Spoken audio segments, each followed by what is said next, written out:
ওয়ালিল্লাহি মা ফিস সামাওয়াতি ওয়া মা ফিল আরদি লিয়াজজিয়াল্লাযীনা আসাউ বিমা আমিলু ওয়া ইয়াজজিয়াল্লাযীনা আহসানু বিল হুসনা। আল্লাহ বলতেছেন, আসমান এবং জমিনের মালিক তো আমি আল্লাহ, আমি রব্বুল আলামিন, সব কিছুর মালিক। তোমাদেরকে আমি দুনিয়ায় পাঠিয়েছি, দুনিয়ায় জীবন যাপন করতে দিয়েছি। কেন? লিয়াজজিয়াল্লাযীনা আসাউ বিমা আমিলু, এই দুনিয়ায় যারা খারাপ কাজ করবে আমি রব্বুল আলামিন যেন আখিরাতে তাদের শাস্তি দিতে পারি। ওয়ালিয়াজজিয়াল্লাযীনা আহসানু বিল হুসনা, আর দুনিয়ায় যারা ভালো কাজ করবে আমি রব্বুল আলামিন আখিরাতে যেন ভালো কাজের জন্য উত্তম পুরস্কার দিতে পারি। সুবহানাল্লাহ। এই জন্য সব ক্ষমতা আমি রব্বুল আলামিন নিজের হাতে রেখেছি। আসমান জমিন জান্নাত জাহান্নাম সব ক্ষমতা আমি নিজের হাতে রেখেছি, যাতে করে আমি পাপীকে শাস্তি দিতে পারি। আর যে ভালো কাজ করে তাকে যেন আমি আল্লাহ মহা পুরস্কারে পুরস্কৃত করতে পারি। এই জন্য আসমান জমিন সব কিছু আমার। সুবহানাল্লাহ। আল্লাযীনা ইয়াজতানিবুনা কাবাইরাল ইসমি ওয়াল ফাওয়াহিশা ইল্লাল লামাম।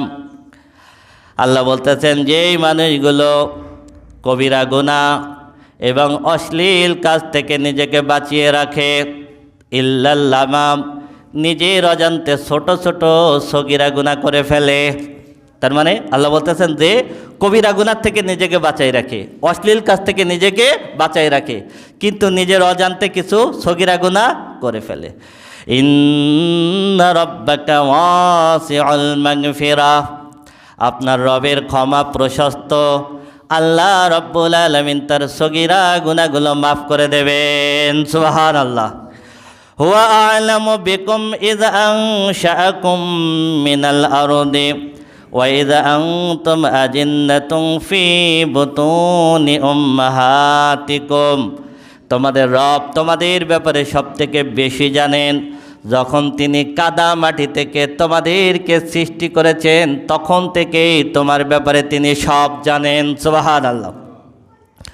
ওয়াইযা আনতুম আজিন্নাতুম ফি বুতুনি উম্মাহাতিকুম, মায়ের জরায়ুর ভিতরে যখন তুমি ভ্রূণ আকারে প্রস্ফুটিত হয়েছিলে তখন থেকেই তোমার ব্যাপারে তোমার রব সব জানেন। সুবহানাল্লাহ। তুমি এই পৃথিবীতে এসে কি করবা, তোমাকে যখন মাটি দিয়ে বানাইছে তখনও তিনি জানেন, তুমি যখন মায়ের জরায়ুতে ভ্রূণ তখনও তিনি জানেন। ফালা তুযাক্কু আনফুসাকুম হুয়া আ'লামু বিমানিত্তাকা। সুতরাং নিজের প্রশংসা নিজে করো না। আমি ভালো মানুষ, আমার এত ইবাদত আছে, আমার জন্য জান্নাত লেখা হয়ে গেছে, নিজের প্রশংসা নিজে করো না। হুয়া আ'লামু বিমানিত্তাকা, কোন ব্যক্তি মুত্তাকি একমাত্র আল্লাহ জানে। কে জানে? তুমি যখন মায়ের জরায়ুতে ছিলে তখন আল্লাহ জানে মুত্তাকি নাকি খারাপ। ঠিক আছে? নিজের ঢোল নিজে পিটায়ও না। আমি অমুক, আমি তমুক, আমি শামুক, এইটা বলো না। তুমি ভালো না মন্দ, তুমি গুনাহগার না নেককার, তুমি জান্নাতি না জাহান্নামী, জানেন কে? এই জন্য রাসূল আকরাম সাল্লাল্লাহু আলাইহি ওয়াসাল্লাম বলেছেন, আর একজনের প্রশংসা সরাসরি এইভাবে বলবা না যে এই লোকটা ভালো। কোনো ব্যক্তি মারা গেলে সরাসরি এইভাবে বলবা না যে এই লোকটা জান্নাতি। আহা, ছোট্ট একটা বাচ্চা মারা গেল, একজন সাহাবী বললেন এ এখনো কোনো পাপ করে না হে রাসূল, এ তো জান্নাতি। রাসূল বললেন কখনো এভাবে বলবে না জান্নাতি, বরং বলবা আমার জানা মতে লোকটা ভালো, সত্য আল্লাহ জানেন। কিভাবে বলতে হবে বলেন? আমার জানা মতে এই লোকটা ভালো ছিল, আমার জানা মতে এই লোকটা হয়তো জান্নাতি, কিন্তু সত্যটা জানেন কে?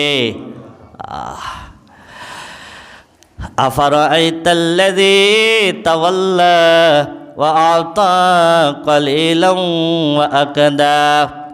আল্লাহ বলতেছেন ওই লোকটির ব্যাপারে কি আপনি জানেন যে মুখ ফেরায় নিছে? আ'তা কালিলা, সে কিছু দান করে, ওয়া আকদা, এরপরে সে হাত গোটায় নেয়। তার মানে হলো 1,00,000 টাকা জাকাত হয়েছে, 2,000 টাকা দিছে, এরপরে সে হাত গোটাই দিছে। বুঝাইতে পারি নাই? 50,000 জাকাত হয়েছে, আল্লাহ বলতেছেন আতা কলিলা, ও অল্প কিছু দেয়, কিন্তু ওর উপরে আরও আছে ও আকদা, এরপরে হাত গোটায় নিছে। এমন ব্যক্তির ব্যাপারে কি আপনি জানেন? ওই ব্যক্তি হলো সেই ব্যক্তি যে আমি আল্লাহর কোরআন থেকে মুখ ফেরাই নিছে।